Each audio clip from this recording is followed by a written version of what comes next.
तो निकाय चुनाव के नतीजे आने लगे हैं और चुनाव गैर दलीय आधार पर हुए, लेकिन बात चाहे मेयर की करे, नगर परिषद की करे या नगर पंचायत की करे या वार्ड की हर एक सीट की बात करें, मुकाबला बेहद दिलचस्प देखने को मिल रहा है। और सबसे अच्छी बात नक्षत्र न्यूज की पूरी टीम के लिए है कि इस पर्टिकुलर चुनाव में नक्षत्र न्यूज की सटीक रिपोर्टिंग की सराहना की गई है। कैसे, इस रिपोर्ट के जरिए हम आपको दिखाते हैं, समझाते हैं।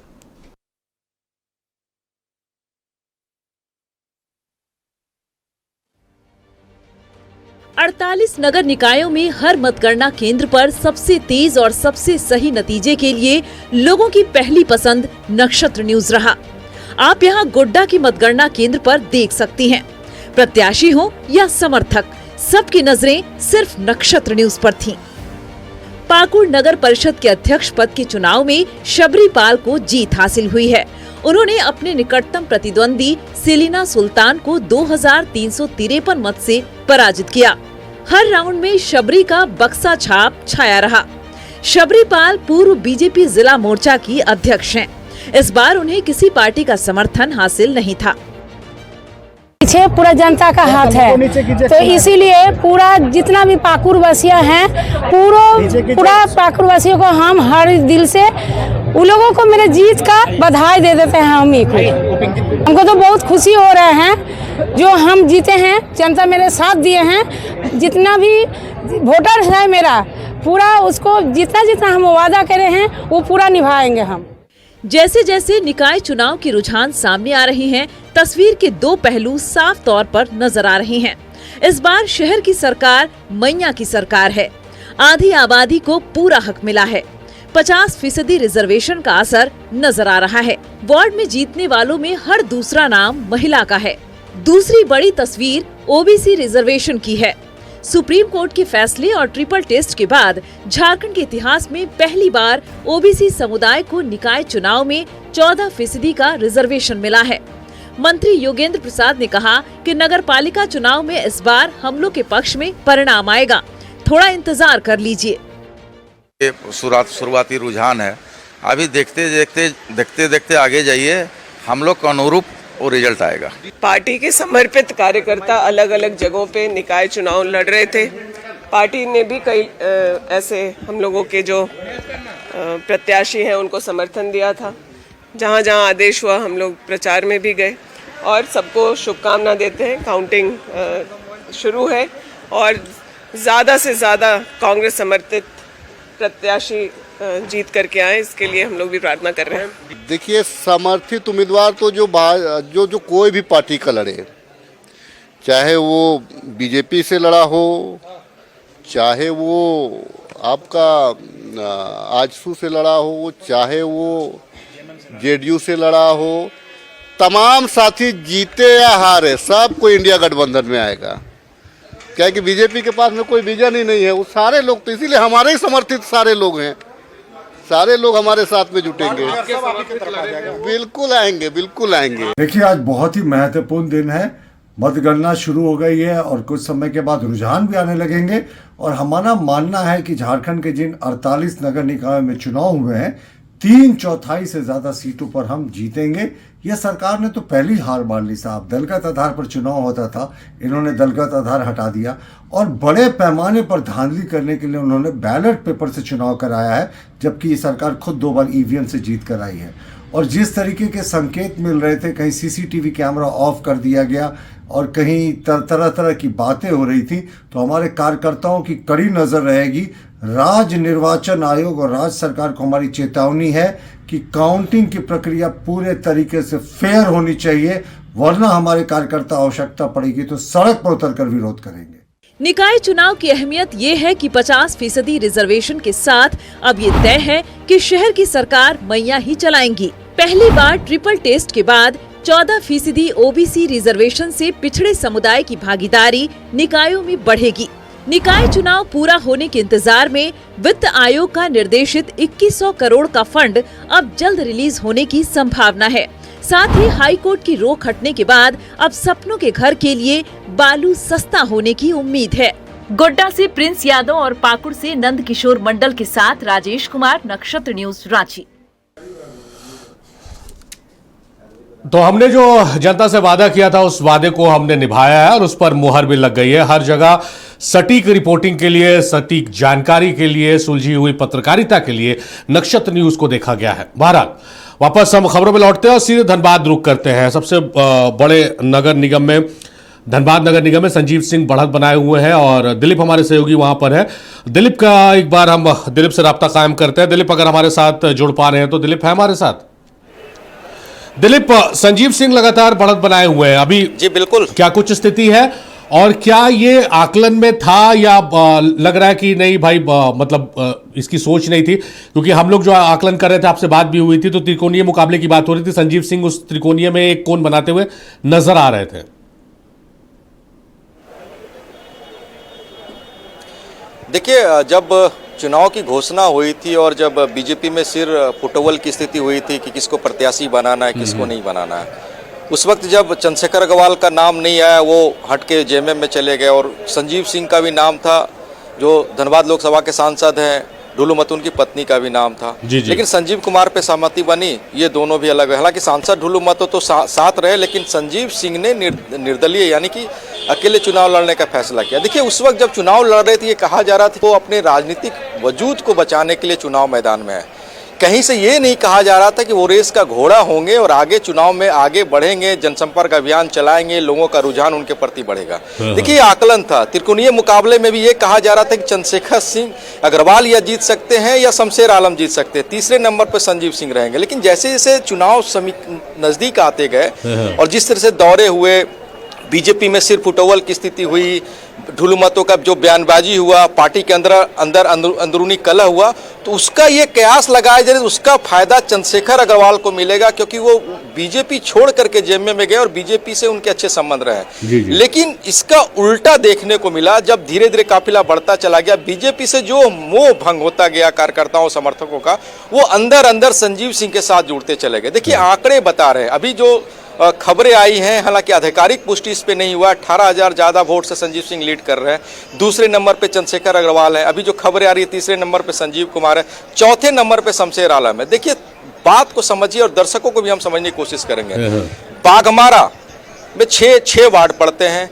उस इलाके में ढुलू मतू जब सांसद है, पहले विधायक रहे, उनका दबदबा रहा है, उनके भाई विधायक है, अभी उनका दबदबा रहा है। उस इलाके में भी संजीव सिंह को बढ़त मिल गई। तो आप समझिए इस बात को कि लोगों को कैसे या कह सकते सांसद का जो चुनाव प्रचार रहा हो उससे मोह भंग हुआ हो, बीजेपी से मोह भंग हुआ हो, या फिर चंद्रशेखर अग्रवाल जेएमएम में गए तो उसकी गुटबाजी भी जेएमएम में देखने को मिली। जेएमएम के जो पहले कार्यकर्ता थे, पहले समर्थक थे, उनके अंदर भी नाराजगी दिखी कि भाई हम ये आरोप बीजेपी या दूसरे पार्टियों पे लगाते थे कि दूसरे पार्टी से आ रहे हैं उनको टिकट दे रहे, लेकिन आज जेएमएम ने भी वो गलती की है। तो जेएमएम के अंदर भी भीतरघात देखने को मिला, बीजेपी भी के अंदर भी भीतरघात देखने को मिला। लेकिन बीजेपी के अंदर भीतरघात का फायदा बीजेपी के ही कैंडिडेट यानी संजीव सिंह, जो आज भले ही बीजेपी ने उन्हें सौकौज नोटिस जारी किया, लेकिन है तो बीजेपी में ही। अभी ना बीजेपी से उन्होंने इस्तीफा दिया है, ना बीजेपी ने उनके खिलाफ कोई कार्रवाई की बात की है। ये समीकरण बीजेपी के लिए बनता चला गया, वोटर गोलबंद होते चले गए और संजीव कुमार से जो मोह भंग बीजेपी का हुआ, संजीव सिंह की ओर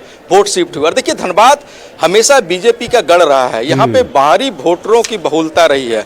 तो बाहरी वोटरों के अंदर एक हमेशा भय होता है कि जब भी कोई आंदोलन होंगे, झारखंड मूवमेंट से जुड़े हुए, तो इनको एक संरक्षण के तौर पे कौन मदद करेगा। तो उस वक्त देखिए कई आंदोलन धनबाद में इस मुद्दे को लेकर के हुए, तो सिंह मेंशन, संजीव सिंह, नीरज सिंह अब नहीं रहे, इन लोगों का नाम आता था। देखिए, वो भी वोटरों को मोटिवेट कर गया कि भाई अगर आने वाले समय में ऐसी परिस्थितियां बनती है तो धनबाद को कौन संभालेगा। और दूसरी सबसे बड़ी बात, बीजेपी के यहाँ पे सांसद हैं और अगर बीजेपी की भी मेयर बनते हैं तो फिर आखिर काम कैसे चलेगा। झारखंड में जेएमएम की सरकार है, जेएमएम के मेयर नहीं बनते, तो कहीं एक तीसरा विकल्प कि जो जनता और सरकार के बीच सामंजस्य बिठा सके, तो वो शायद बीजेपी का प्रत्याशी ना हो करके गैर दलीय चुनाव लड़े, और अगर वो जीत जाता तो एक सामंजस्य सरकार के साथ बिठाने की कोशिश करेगा। आप एक बार बने रहिएगा, आगे ले जाएगा। पैनलिस्ट को एक बार की तारुफ करा दें, और पैनलिस्ट में हमारे साथ पत्रकार भी हैं, वो भी आपसे कुछ सवाल पूछना चाह रहे हैं। एक बार पहले हम उनका तारुफ करा दें। हमारे साथ बहुत खास पैनल जुड़ रहा है और अपने दर्शकों को हम पैनल से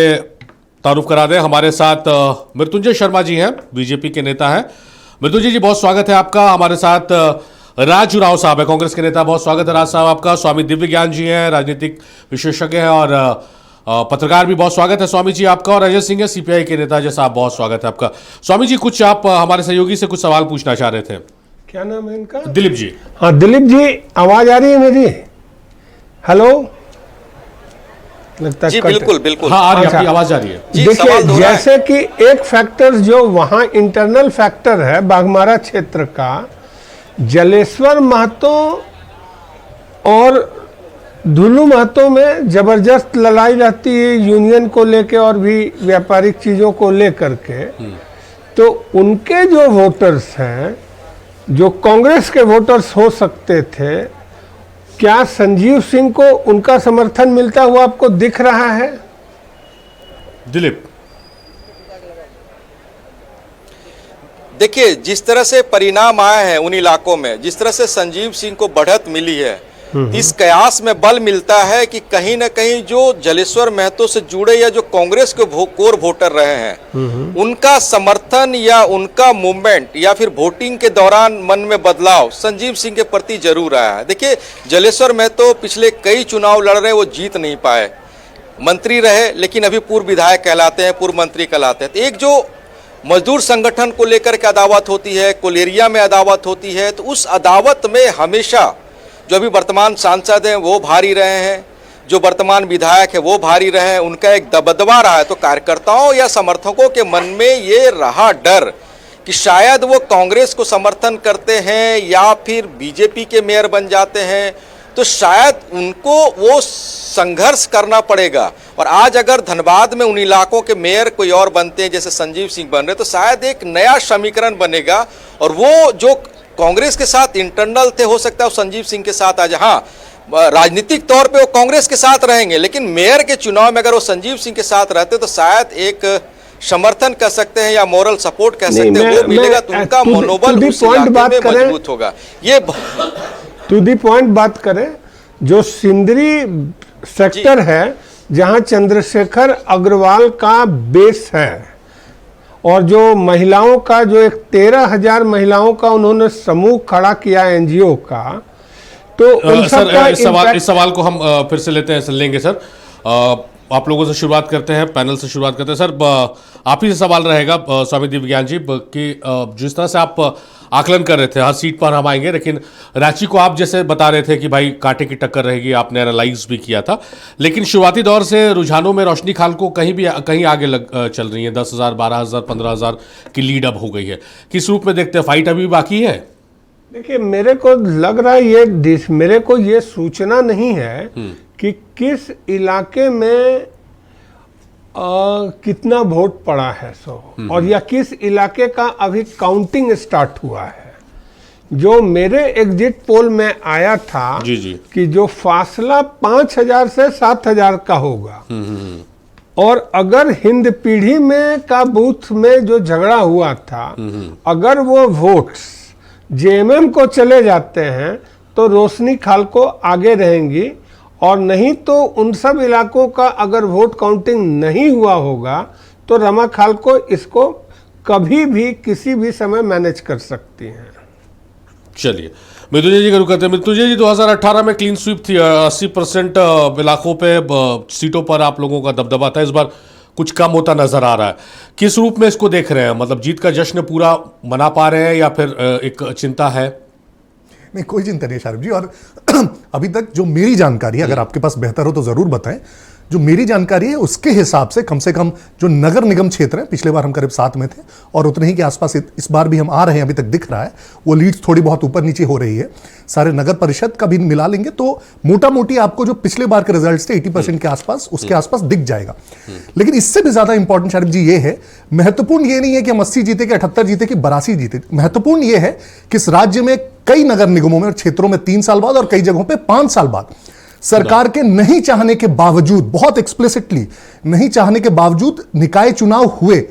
किसी भी राज्य में लोकतंत्र में कौन जीतता है हारता है तो सेकेंडरी आता है, लेकिन वहां पे चुने हुए प्रतिनिधि हो, ये सबसे इंपॉर्टेंट है।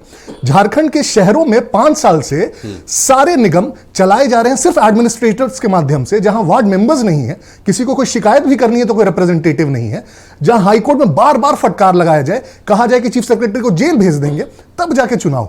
तो मुझे लगता है चुनाव होना ही हमारे लिए एक जीत है, क्योंकि हमारे ही लोग थे जिन्होंने कोर्ट का दरवाजा खटखटाया, चुनाव हुए अंततः, और चुनाव भी किस प्रकार से अव्यवस्थित थे ये भी सबने देखा है। वो भी मेरा ओपिनियन नहीं है, सारे न्यूज़पेपर्स, चैनल्स आप देखिए कितना अव्यवस्थित चुनाव था। और उसके बाद भी जो प्रीवियस रिजल्ट्स थे हम करीब करीब उतने ही पे आपको देखेंगे, ये मैं आपको आश्वस्त करता हूं। चलिए राज साहब, किस रूप में देख रहे हैं अब तक जो रुझान आ रहे हैं? अब नतीजे ही बहुत जगह आ गए, रुझान आ रहे हैं, किस रूप में आप इसको देख पा रहे हैं? क्या आप वो गलती मान रहे हैं कि गैर दलीय आधार पर था, लेकिन इस बात को बहुत सीरियसली लेते हुए तमाम आपके जो गठबंधन में शामिल दल है, तमाम लोगों ने चुनाव लड़ने का मन बना लिया? देखिए, इसे मैं भविष्य की रणनीति समझता हूँ। ये एक तरह से दलगत तो चुनाव नहीं थी, और सभी पार्टियों को के समर्थित उम्मीदवारों को इसमें दमखम दिखाने, यानी समझ लीजिए कि इनडायरेक्टली डायरेक्टली दमखम दिखाने का मौका मिला। और आने वाले समय में एक किस तरह से स्ट्रैटेजी वाइज चुनाव लड़ा जाएगा, एक मुट्ठी में ही दम होता है, ये समझ में आएगा लोगों को, पार्टियों को भी। नहीं तो चुनाव एक्सपेरिमेंट की चीज नहीं ना। आप लोग अगर अलग अलग दमखम दिखाने के लिए गए तो अल्टीमेटली एज अ होल तो लॉस इंडी गठबंधन का हुआ ना। इंडी गठबंधन का मैं नहीं मानता हूँ, ये तो एक तरह से ये चुनाव आयोग का निर्णय था कि दलगत नहीं हो, और ये जनता ने जो चुना है। और अभी भी काउंटिंग चल ही रहा है, नहीं, नेवर नो क्या होगा बाद में। अभी भी 2-3 राउंड कंप्लीट हुई, 5 राउंड की होना है। अब मुझे लगता है कि आज तो कंप्लीट हो गया है, कल क्या होता है देखें। और अभी बहुत जगहों की बैलेट बॉक्स नहीं खुली है, और बहुत जगह में नेक टू नेक चल रहा है। अब देखिएगा, जैसे पलामू में केंद्र त्रिपाठी की बेटी आगे चल रही, हाँ, नर्मदा त्रिपाठी आगे चल रही हैं। आपके जेएमएम में आपका चक्रधरपुर में सनी उरांव जीते वहाँ पे। तो काफ़ी जगह में अब देखिए कि मतलब इंडी गठबंधन के लोग जितने समर्थित प्रत्याशी थे, सभी कुछ कुछ नेक टू नेक चल रहा, और कहीं जीत भी गए हैं। कांग्रेस अपने आप को कहाँ पा रही है? कांग्रेस देखिएगा तो मैं मानता हूं कि एक तरह से कांग्रेस को अपना दमखम दिखाने का मौका मिला इस चुनाव में, और मेहनत करने की भी चीज़ है। और अभी अंत रिजल्ट नहीं हुआ है, तो अभी देखते हैं आगे क्या होता है। चलिए अजय सिंह साहब किस रूप में देख रहे हैं अब तक जो नतीजे या रुझान आए उसको?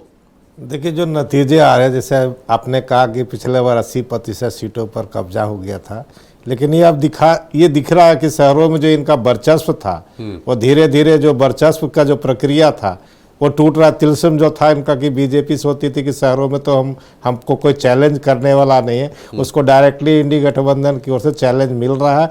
और इसकी ये दिख रहा है आपको चुनाव में, प्रक्रिया में भी दिख रहा है कि जहाँ भी नेक टू नेक फाइट हो रहा, पहले दिखता ही नहीं था। और दूसरी चीज़ के जो दलगत चुनाव, और कुछ सीटों पर तो लातेहार का एग्जांपल ले लेते हैं, मतलब इनके साथ जो है बीजेपी के साथ आजसू ने जेएमएम समर्थित उम्मीदवार को अपना समर्थन दे दिया था, लेकिन वहाँ बीजेपी जीत गई। नहीं, ये तो मैं कहा ना कि ये लोकल बॉडी का जब चुनाव होता है, दलीय आधार पे नहीं होता, तो सभी लोग रहते एक दूसरे को देखते रहते किस नेता से उनको नुकसान, किस पार्टी का जीतने से उनको नुकसान होता है। हो सकता है जैसे हमने आजसू को लग रहा होगा कि अगर हम बीजेपी के साथ जाते हैं तो हमको व्यक्तिगत रूप से या पार्टी को वहाँ लोकल नेताओं को, तो ये लोकल लेवल पर जो मुद्दे होते हैं उस पर भी कई चीज़ निर्भर करता है। लेकिन एक बहुत ही गंभीर बात अभी हमारे भाई साहब ने, तो मित्तू जी ने कहा, 2000 में झारखंड का निर्माण हुआ। जब निर्माण हुआ तो पहला बार पंचायत और नगर निगम का चुनाव कब हुआ, वो भी सुप्रीम कोर्ट के आदेश से। तो भैया, जब इतनी पारदर्शिता सरकार थी, जब लोकतंत्र पे इतना विश्वास था, तो 2000 में गठन के बाद, जैसे आप देखिएगा छत्तीसगढ़ उत्तराखंड में 2001 में चुनाव हो गया, तो यहाँ हमको 2005 और 2008 में आके चुनाव कराना पड़ा, वो भी सुप्रीम कोर्ट के गाइडलाइन से।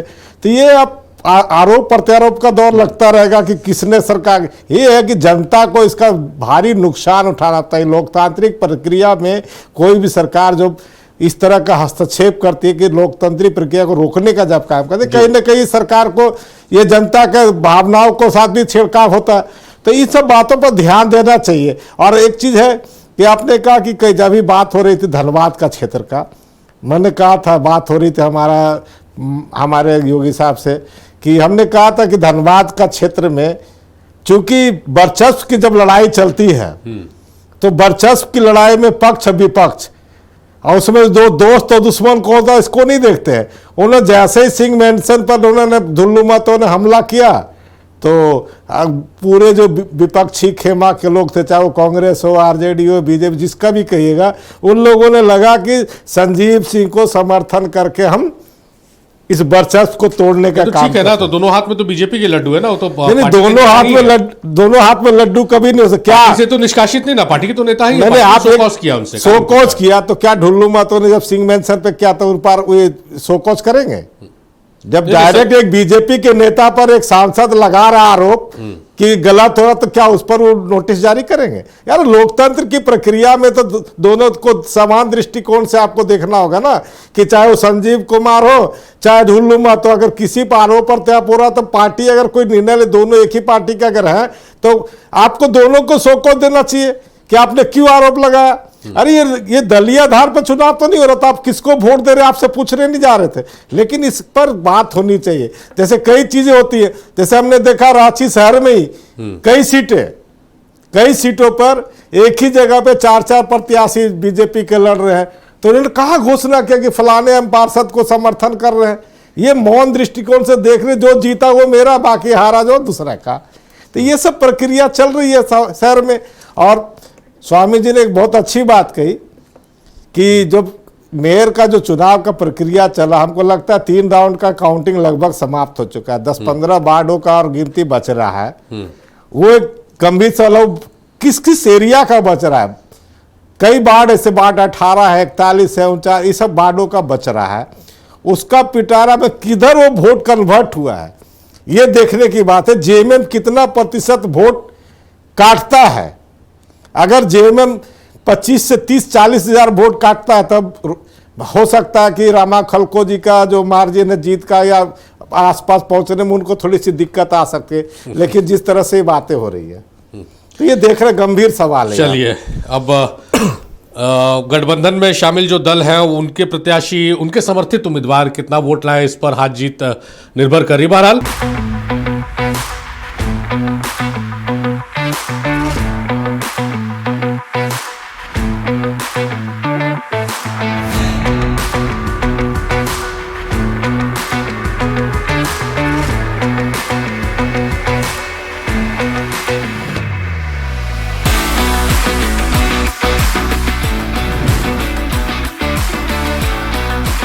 हजारीबाग नगर निगम मेयर पद पर अरविंद कुमार ने जीत दर्ज की। अरविंद कुमार ने अपने निकटतम प्रतिद्वंदी मोहम्मद सरफराज अहमद को 5000 से भी ज्यादा वोटों से शिकस्त दी है।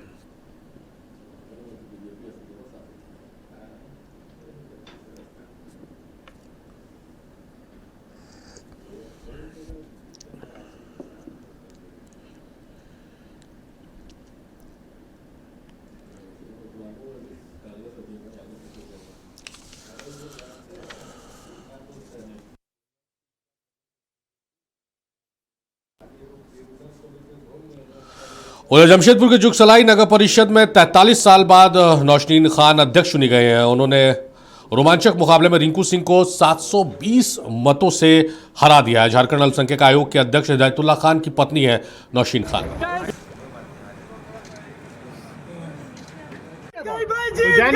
की जनता का बहुत शुक्रगुजार हूँ मैं, और मैं अपने सब लोगों के लिए, सब वर्ग के लिए काम करूँगी। जो लोग मेरे सब साथ थे उनका भी बहुत बहुत शुक्रिया है। और आज बहुत बड़ा दिन है, खुशी में हम सब अपने लोगों को शामिल करती हूँ, जुगसाई की जनता और मेरे सब लोग मेरे साथ हैं। और मुझे एक बात और कहना है, कैसा हराया की जनता का बहुत शुक्रगुजार। तो कैसा हराया, मुंबई से निकल के झारखंड में पहुंच चुका है। चलिए माफ कीजिएगा, मेहमानों का रुख करते हैं, स्वामी दिव्यज्ञान जी का रुख करते हैं। दिव्यज्ञान जी, ब्रेक में जाने से पहले अजय सिंह साहब जो कह रहे थे कि बीजेपी जो शहरी क्षेत्रों में बीजेपी के मतदाता माने जाते हैं, कहे जाते हैं, ये जो माइंडसेट है इस चुनाव ने इस चीज़ को मिटा दिया है। किस रूप में इसको आप देखते हैं, कितना सहमत हो पा रहे इससे? देखिए, मैं स्पष्ट बता रहा हूँ, एक बार पहले भी बता दिया था कि नए संगठन मंत्री जब से आपके यहाँ आए हैं, लोकसभा चुनाव में सीट घटा 12 से घट करके 9 हुआ। हालांकि 9 में 51 विधानसभा पर लीड थी भाजपा की, उससे घट करके 21 पर जीत पाए। और नगर निकाय चुनाव में जो जिस तरह से इन लोगों ने समर्थित प्रत्याशी का जो चयन किया है, रांची को एक तो छोड़ दीजिए, एक लातेहार को छोड़ दीजिए, वहाँ संगठन मंत्री प्रशंसनीय है, वहाँ लालू इंद्रजीत का मेन रोल रहा है, और कालीचरण सिंह जो सांसद हैं उनका प्रभाव रहा अंतिम दिन पर, उन्होंने जो आके काम किया वो अद्भुत है। वहाँ और पलामू में सांसद कालीचरण सिंह का जबरदस्त प्रभाव दिखेगा, लेकिन बाकी जो सीट्स का सिलेक्शन है, कैंडिडेट का जो सिलेक्शन है, वो कहीं ना कहीं अपरिपक्वता की तरफ साफ इशारा करता है।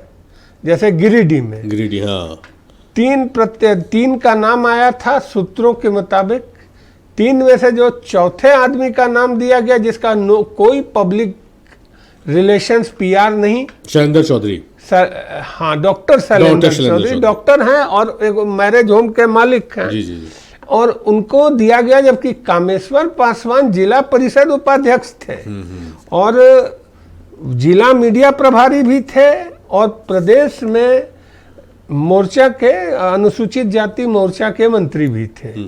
इनको इग्नोर कर दिया गया। उसी तरह से देखा जाए कि गढ़वा में अगर हम देखते हैं तो अलख पांडे थे। अलख पांडे जो हैं वो 2 बार के नगर परिषद उपाध्यक्ष रह चुके थे, तो उनको ना दे करके एक कंचन जायसवाल को दे दिया गया वहाँ। तो इस तरह से अगर आप देखिएगा, धनबाद की स्थिति देखिए, धनबाद में वहाँ पाकुड़ में देखिए सबरी पाल जीत रही थी, लोग बोल रहे थे सबरी पाल जीत जाएगी, ये सब लोगों का आकलन था। गांव-गांव तक घूमी है, मैं उससे मिला हूँ, और ऐसी स्थिति उसको छोड़ के संपा साहा को दे दिया इन लोगों ने। तो इस तरह से अगर देखा जाए तो कैंडिडेट भाजपा के पास थे, लेकिन जो चुनाव किया गया उम्मीदवारों का वो बहुत गलत किया। चलिए मृत्युंजय जी से यही सवाल लेते हैं। मृत्युंजय जी जो पत्रकार है, सीनियर जर्नलिस्ट है स्वामी दिव्यज्ञान जी, जो बता रहे हैं कि उम्मीदवार रहते हैं और बहुत नाम के साथ जो उदाहरण इन्होंने दिया, कामेश्वर पासवान जिला परिषद उपाध्यक्ष हैं, वो रेस में थे, डॉक्टर शैलेंद्र को वहाँ पर पार्टी ने अपना समर्थन दे दिया, गढ़वा में वही हुआ, पाकुड़ में वही हुआ, धनबाद में वही हुआ। क्या ये सब गलतियाँ आप मान रहे हैं कि हाँ कैंडिडेट सिलेक्शन में थोड़ी सी जल्दबाजी हुई है? सर जी, कई बार क्या होता है ना कि इलेक्शन रिजल्ट्स आने के बाद आपको पोस्ट फैक्टो बहुत सारी क्लैरिटी आती है, तो लगता है ये तो बड़ा ऑब्वियस था, हमें इसे टिकट दे देना चाहिए था जो जीत गया। लेकिन प्री इलेक्शन, देखिए मैं इनके जो विचार है उसका सम्मान करता हूं, लेकिन प्री इलेक्शन बहुत सारे फैक्टर्स होते हैं, और यही डिबेट अगर हम लोग एक दिन पहले कल कर रहे होते तो शायद इतनी क्लैरिटी से बात नहीं कर पाते। और इसलिए हमें लगता है ठीक है, उन जगहों की हम बात कर रहे हैं जहां पे जो चयनित उम्मीदवार है वो नहीं जीते, लेकिन जो दूसरे जीत कर आप उनको भी देखिए वो किस पार्टी से है। चाहे आप पाकुड़ की बात कर लीजिए, धनबाद की बात कर लीजिए, दूसरे जगहों की बात कर लीजिए। तो मैं वही कह रहा हूं कि कई बार बहुत सारे फैक्टर्स होते हैं पूरे राज्य में जिससे आप देख के टिकट्स देते हैं। और ब्रॉडली अगर आप देखें, फिर से आप एक एक एनेक्डोटली ना जाके, मैं फिर से कह रहा हूं पूरा ब्रॉडली देखें, तो फिर से पिछली बार जो हम करीब 75 से 80% सीटें सारे नगर निगम, पालिका और परिषद मिला के अगर आप देखेंगे, फिर से हम करीब करीब उतना ही जीत के आ रहे हैं। तो इसलिए अगर ब्रॉडर टर्म में आप मुझे पूछते हैं, अगर ब्रॉडर टर्म में आप मुझसे पूछते हैं कि क्या गलती हुई है, तो मैं नहीं कहता। देखिए बाद में हमेशा लोग चर्चा करते हैं, विवेचना होती है और देखा जाता है कि हो सकता है कुछ और किया जा सकता था, लेकिन वो हर बार होगा, हर चुनाव में होगा, हर पार्टी में होगा, उसे आप कभी अवॉइड नहीं कर सकते। चलिए स्वामी जी कुछ कहना चाह रहे हैं? स्वामी जी अपनी बात कहिएगा, और कांग्रेस और इंडी गठबंधन के लिए भी आप जो मैं इनसे पहले पूछ लेता हूं कि अगर आप उनको पार्टी का कार्यकर्ता मानते थे तो फिर आपने उनको शो कॉज क्यों किया? संजीव सिंह को, कामेश्वर पासवान को, सबरी पाल को, हर व्यक्ति को इन लोगों ने शो कॉज किया। आज वो जीतने के करीब में हैं तो ये उनको अपना मान रहे हैं। आपके संगठन के में जो निर्णायक प्रक्रिया है, कैंडिडेट सिलेक्शंस की प्रक्रिया है, मैंने अपने अखबार में पहले ही लिख दिया था कि ये देखिए ये कैंडिडेट हैं और ये सब गलती कर रही है। विधानसभा चुनाव में भी आप देखिएगा कि राज्यसभा बिशुनपुर से आप समीर उरांव को ही भेजिएगा, विधानसभा लोकसभा का उसी को लड़वाइएगा, और विधानसभा भी उसी को लड़वा दीजिएगा। तो आपके यहाँ प्रॉपर कैंडिडेट का जो सिलेक्शन प्रोसीडियर्स जो धर्मपाल सिंह के समय तक था या उससे पहले राजेंद्र सिंह के समय तक था या रंजन पटेल जी के समय में था, उस प्रक्रिया की उस क्रिएटिविटी को कहां से कहां ले जा रहे हैं ये बताएं। चलिए, मितु जी ने कहा है कि समीक्षा होगी। सबरीपाल पाकुड़ का जिक्र करें, उन्होंने अभी जो बयान हम चलाए थे उन्होंने कहा किसी पार्टी का हमको समर्थन नहीं था, हम तो बिना पार्टी के समर्थन के जीते हैं। खैर, राज साहब का रुख करते। राज साहब, बीजेपी की तो बात हो गई कि कहाँ पर गलतियां हुई, जो प्रबल दावेदार थे उनको छोड़कर दूसरे को दिया गया। कांग्रेस में भी कुछ इस तरह का आप लोग आकलन करना शुरू कर रहे हैं क्या?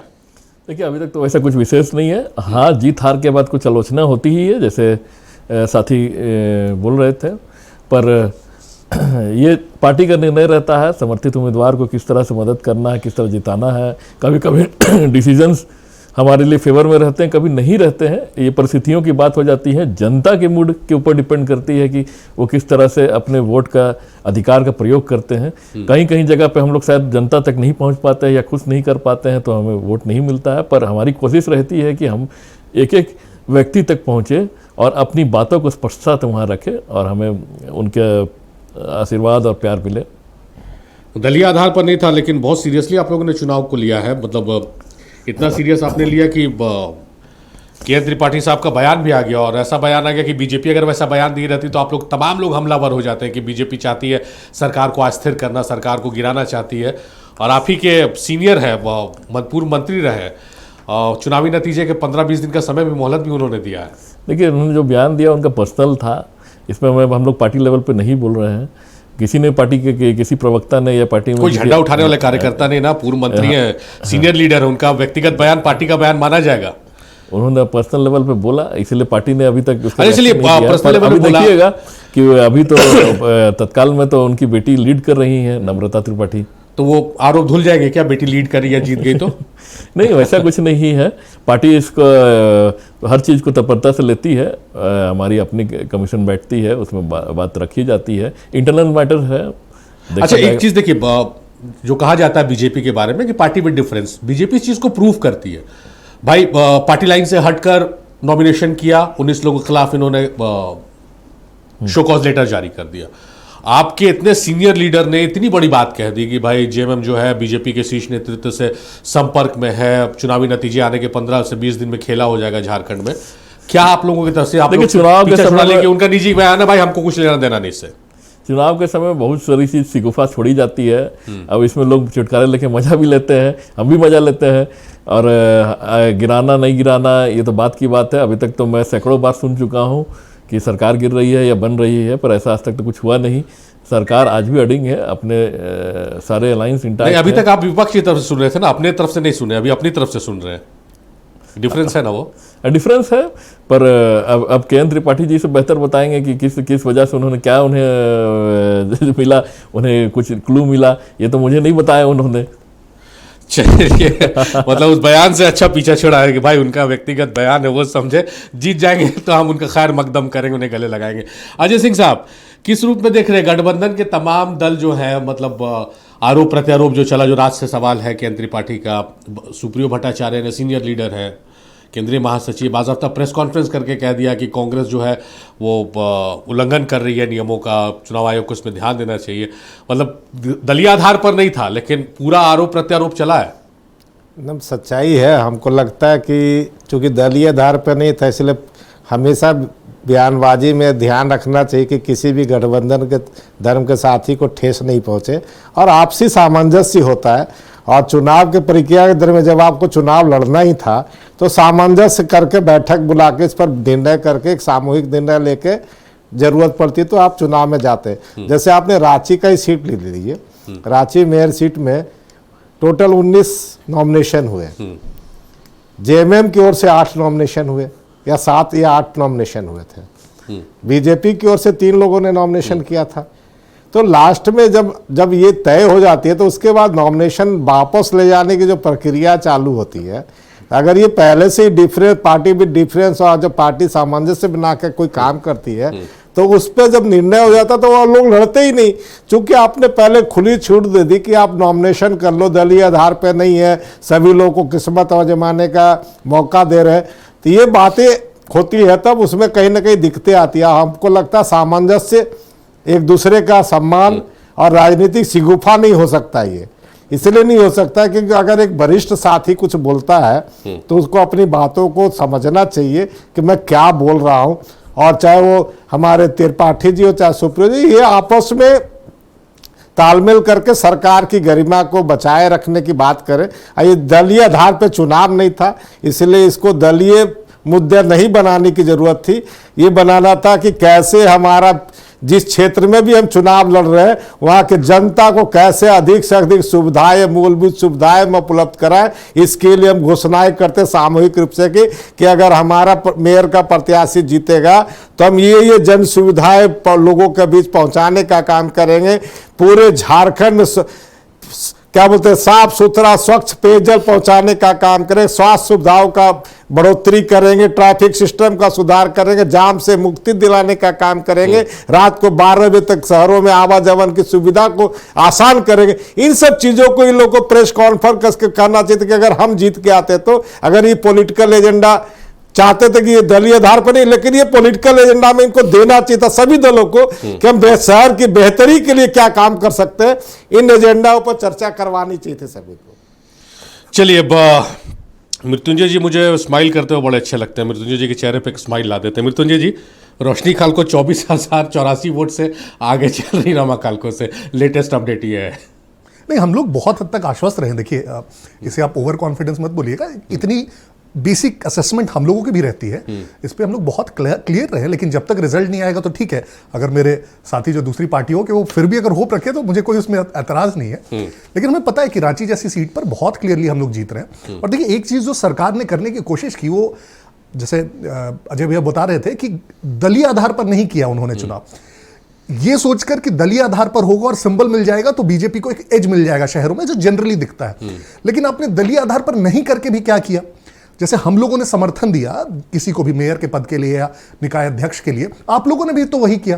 तो जब आप सरकार में हैं और आपको किसी उम्मीदवार को समर्थन ही देना था पार्टी का, आप ही के हाथ में जब निर्णय था, तो आप दलीय आधार पर करा देते। लेकिन उनको लगा दलीय आधार पर सिंबल मिल जाएगा तो फायदा मिल जाएगा, नहीं कराया उन्होंने। और फिर भी देखिए, मोटा मोटे रिजल्ट वही रहा, क्योंकि जहां कहीं भी समर्थन दिया गया, और मैं एक दो एक्सेप्शंस के साथ बोल रहा हूं, जहां पे समर्थन नहीं दिया गया दूसरे उम्मीदवार भी जीत के आए, वहां भी वही उम्मीदवार जीत के आए जो भाजपा पार्टी के। तो फाइनली जो एक रिजल्ट या आउटकम आप देखेंगे इस पूरे प्रोसेस का, और 5 साल क्यों डिले किया गया इस पूरे चुनाव को, उसका भी यही था कि भाजपा को किसी प्रकार से नगर निकायों में ना आना दिया जाए पावर में, और एडमिनिस्ट्रेशन की मदद से चलती रही है सरकारें। फाइनली हुआ ही वही जो होना था। ज्यादातर सीटों में फिर से कह रहा हूं, थोड़ा वेट कर लेंगे, कोई दिक्कत नहीं, कल तक वेट कर लेंगे, लेकिन अब फिर भी ब्रॉडली वही देखेंगे, 3/4 से लेकर 80% तक जगहों पे भाजपा ही वापस सत्ता में आएगी इन शहरों में। चलिए बिट्टू जी, एक सवाल ये भी है, आप कह रहे हैं कि समीक्षा करेंगे और बीजेपी समीक्षा करती है हर चुनाव के बाद। समीक्षा जो गठबंधन में शामिल दल है उनके साथ भी होगी, क्योंकि चलिए अपना उम्मीदवार दे दिया, गैर दलीय आधार पर चुनाव हो रहा है, अपना उम्मीदवार धनबाद में दे दिया, कोई दिक्कत नहीं। लातेहार में जेएमएम समर्थित उम्मीदवार को आजसू ने समर्थन दे दिया, क्या यह भी सवाल रहेगा आप लोगों की समीक्षा में? नहीं, देखिए, कई बार क्या होता है, यही गैर दलीय में यही इशू है। गैर दलीय में इशू ये है कि एक तो बहुत हद तक आप जाके समर्थन दे सकते हैं क्योंकि आपके पास सिंबल नहीं होता है, तो बहुत ज्यादा प्रचारित करके भी आप लोगों तक पहुंच के सिर्फ 10 दिनों का प्रचार का समय मिलता है, तो उसमें बताना कि इनका सिंबल ये है, पहला। दूसरा, समन्वय करना दूसरी पार्टियों से और भी ज्यादा डिफिकल्ट हो जाता है, क्योंकि फिर अगेन सिंबल नहीं है आपके पास। तो जब तक आपके पास सिंबल नहीं है तब तक ज्यादा दलों के बीच समन्वय करना और दूसरे से भी समर्थन दिलवाना ये बड़ा मुश्किल हो जाता है। और तीसरा फैक्टर, ये चुनाव बड़े लोकलाइज्ड होते हैं, तो इसमें इनफैक्ट जैसा सब कह रहे थे कि आप अगर चाहेंगे भी कई बार, तो इनफैक्ट आपने देखा होगा कि अध्यक्ष पदों के लिए समर्थित उम्मीदवार थे लेकिन वार्डों के लिए नहीं थे। क्यों? क्योंकि उतने लोकल लेवल पे जाके 10 दिन के अंदर समन्वय कराना और एक एक उम्मीदवार खड़ा करना वो बड़ा मुश्किल होता था। तो या तो आप सिंबल पे करिए तो बहुत क्लियर हो जाता है, सिंबल पे आप जब नहीं करेंगे तो पार्टीज के बीच समन्वय कराना, अब क्लियर देख लीजिए ना, जेएमएम कांग्रेस एक साथ है लेकिन फिर भी आपस में साथ नहीं आ पाई, अध्यक्ष पदों के लिए भी नहीं आ पाई। सिंपल रीजन है, वो समन्वय नहीं संभव हो पाता है लोकल स्तर पर। चलिए, तो फिर से अपने दर्शकों को अपडेट करा दें, रोशनी खालको आज की गिनती बंद होने तक 24,084 वोट से आगे चल रही रमा खालको से, और धनबाद में 4th राउंड की गिनती समाप्त हो गई है। 18,000 मतों से संजीव सिंह आगे चल रहे हैं। स्वामी दिव्यान जी का रुख करते हैं। स्वामी जी, जो लूप होल्स की हम बात कर रहे थे, बीजेपी के बारे में तो बात किया गया कि कहाँ पर उम्मीदवार थे, कौन डिजर्विंग उम्मीदवार था, उसको हटाकर दूसरे को दिया गया, उसके क्या नतीजे आ रहे हैं। महागठबंधन में कहाँ कहाँ आप कमियां पाए? देखिए, जैसे लातेहार में आरजेडी ने जिसे समर्थन दिया, ठीक है, वो करीब करीब उतना ही वोट लाया जितना से बीजेपी का उम्मीदवार जीता, महेश सिंह जी। महेश सिंह, हाँ। मुन्ना खान की पत्नी लगी थी शायद सेलेस्टीना कुजूर की, क्या नाम है उसका। तो इस तरह के जो स्थिति आपको देखने को मिलते हैं। अब कई जगह पर आप देखिएगा कि जैसे धनबाद में ही जो जलेश्वर महतो का कोर वोट था, अगर शमशेर आलम के वोट के साथ जुड़ जाता तो स्वभावतः वो अभी नंबर 2 या नंबर 1 पर हो सकते थे। आपको डाल्टनगंज का उदाहरण दिया, मेदिनीनगर का, कि 2 लोग हैं ऐसे जो कि एक हिंदू न्यास बोर्ड के सदस्य वरिष्ठ कांग्रेसी और दूसरे प्रदेश सचिव, उनको चुनाव संचालन समिति में स्थान ही नहीं दिया। तो ऐसा कई एक जगह पूरे झारखंड में मिलता है। तो और जैसे रामगढ़ में जेएमएम ने सपोर्ट कर दिया कांग्रेस को, तो कांग्रेस वाला जीत गया। उसी तरह से जहां समन्वय और तालमेल होता है महागठबंधन का, वहां वो सीट निकाल लेती है, और जहां समन्वय और तालमेल नहीं होता है वहां पर समस्याएं तो आती हैं। राज साहब, देखिए, स्वामी साहब जो स्वामी दिव्यान जी जो बता रहे हैं, सीट वार बता रहे हैं कि जहां समन्वय नहीं हुआ, समन्वय अगर होता तो सूरत हाल क्या होते। जरूर मैं इनकी बातों से सहमत हूं, पर यह भी मान लिए कि बात को, ये भी एक सच्चाई है कि ये दलगत नहीं था, इसमें दमखम दिखाने का मौका था सभी पार्टी समर्थित उम्मीदवारों को, खासकर पार्टियों को, और उन्होंने अपना जितना दम था, खम था, दिखाया, और अंततः जो भी निर्णय होगा जनता का उसे हम मानेंगे और देखेंगे कि आने वाले समय में, अभी तो चुनाव, विधानसभा भी है, लोकसभा भी आने की है, लंबे समय है, किस तरह से रणनीति बनाई जाएगी, ये मुझे लगता है कि एक बेस्ट फैक्टर रहेगा आने वाले समय में। समीक्षा की बात हम बीजेपी से कर रहे थे, समीक्षा आप लोगों के भी एंड से होगी, समीक्षा इंडिविजुअल पार्टी लेवल पर होगी, गठबंधन में होगी, कि समन्वय की कमी जहां पर रही है, आगे इस तरह की चीजें ना दोहराई जाए, नतीजे पक्ष में हो सकते थे। राज साहब, समीक्षा मुझसे पूछ रहे हैं? जी जी, आप ही से। देखिए, समीक्षा तो हर लेवल पे होगी, पार्टी के अच्छी पार्टियों में समीक्षा होती ही है, रिजल्ट आ जाने दीजिए, उसके बाद क्या होती है मैं फिर दोबारा जब आऊँगा आपके यहाँ तो बताऊँगा कि किस तरह की समीक्षा हुई। और अभी कुछ भी कहना जल्दी है, अभी भी काउंटिंग चल ही रही है। अब जैसे रांची की पूरी काउंटिंग कंप्लीट नहीं हुई, बहुत जगह की काउंटिंग कंप्लीट नहीं, खासकर मेयर पद की तो मुझे नहीं लगता कि कहीं भी अभी रिजल्ट आया है। हाँ, गिरिडीह का आ गया, और नगर परिषद का मैक्सिमम जगह का आ गया है। इसमें कहीं पे जेएमएम भी है, कहीं कांग्रेस भी है, और कहीं बीजेपी भी है, और कहीं देखिए कि बीजेपी के भी कैंडिडेट, जैसा मैं देख रहा हूँ कि नगर परिषद के लिए आप एक कैंडिडेट के जगह जगह 2-2 कैंडिडेट भी खड़े हुए हैं। तो ये उनमें भी मतलब लगता है कि तालमेल नहीं बैठा, पार्टी के अंदर भी चीर फाड़ थी जो देखने को मिल रहा है। जहाँ पे हम लोग ग्रेविटी मेंटेन करते हैं, अपना पार्टी लाइन पे चलते हैं कि एक ही समर्थित उम्मीदवार को जहाँ दे रहे हैं, वहाँ उनके 2 या 3 उम्मीदवार उतर रहे हैं, चाहे वो पार्षद लेवल पे हो, चाहे वो नगर परिषद के लेवल पे हो। चलिए, फुसरो नगर परिषद, राज साहब, तो आपको भी थोड़ा सा हम स्माइल आपके चेहरे पे ला देते हैं। फुसरो नगर परिषद में निर्मला देवी हैं, वो 1800 या 1500 वोटों से वो जीत गई हैं। चलिए, कुछ कहीं से राहत आ रही है आप लोगों के लिए। मैं यही बात बोल रहा हूँ कि नहीं, गलती है, जैसे आप इसका लीजिए स्वामी जी को, इसका आकलन का समय था। हाँ। सभी समर्थित उम्मीदवार, मतलब पार्टियों के लिए, सभी पार्टियों के लिए, कि आकलन का समय था कि उनके अपने कितने दमखम है। अगर बीजेपी डरी हुई पार्टी थी, उन्होंने कहीं जगह पे लाइन उनके अलग आंसू लड़ी है, पर हर जगह पे नहीं लड़े। हम लोग हर जगह पे बीजेपी कैसे डरी हुई है? बीजेपी के साथ जो है वो जेएमएम के उम्मीदवार को समर्थन दे रहा है, फिर भी बीजेपी जीत जा रही है वहां से, बीजेपी डरी हुई है। ये जस्टिफाई नहीं हो रहा साहब। नहीं, मैं मानता हूं कि देखिए कि वैसे अब देखिए कि लातेहार में भी आंसू जेएमएम के कैंडिडेट को वोट, हाँ लातेहारी का जिक्र कर रहा हूं, वहां बीजेपी जीत गई, वहां बीजेपी जीत गई, तो बीजेपी डरी होगा, बीजेपी तो फ्रंट फुट पे खेली। हाँ, तो ये लोकल लेवल का यूएलबी इसी का यही मजेदार चीज। अभी देखिए आपका मानगो में जो चुनाव होती है, आपकी राष्ट्रीय प्रवक्ता भी चुनावी मैदान में आ गई, जेबा खान।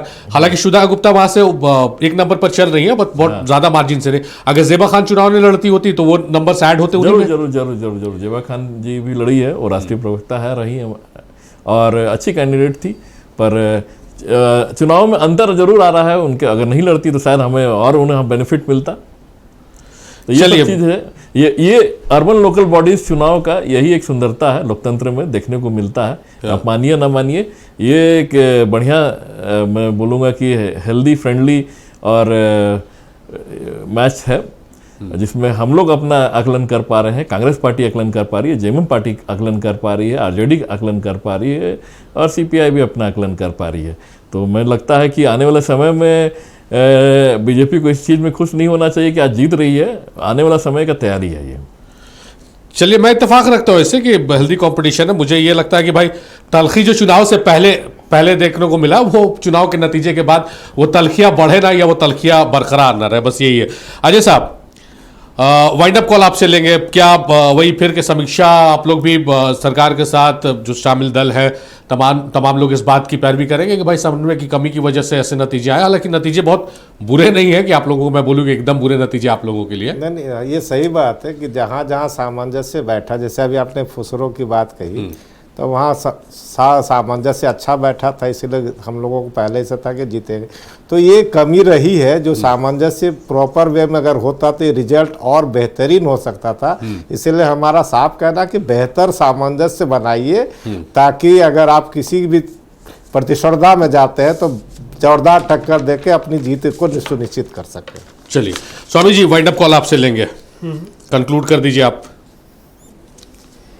देखिए, जो ये ब्लंडर मिस्टेक है महागठबंधन का अलग अलग चुनाव लड़ने का जी, और बीजेपी को जो वर्तमान संगठन मंत्री हैं उनको सीख लेना चाहिए। कैंडिडेट सिलेक्शंस में देखिए, जो मेयर चुनाव हुआ था उस समय धर्मपाल जी थे, उससे पहले जो 14 का चुनाव हुआ था उस समय रंजन पटेल थे, बाद में राजेंद्र सिंह भी आए। इन लोगों की जो कार्य पद्धति थी उससे इनको सीख लेना चाहिए। चलिए, तो कल तक स्पष्ट हो जाएगा कि आखिर कहां पर किसका डंका बज रहा है। इंतजार करना होगा कल तक का। बहुत शुक्रिया स्वामी दिव्यज्ञान जी आपका, मृत्युंजय जी आपका बहुत शुक्रिया, अजय सिंह साहब बहुत शुक्रिया, राज साहब आपका बहुत शुक्रिया। आप लोगों ने अपना कीमती वक्त नक्षत्र न्यूज को और इस डिबेट को दिया। तो मेरे साथ फिलहाल इस विशेष में इतना ही, देखते रहिए।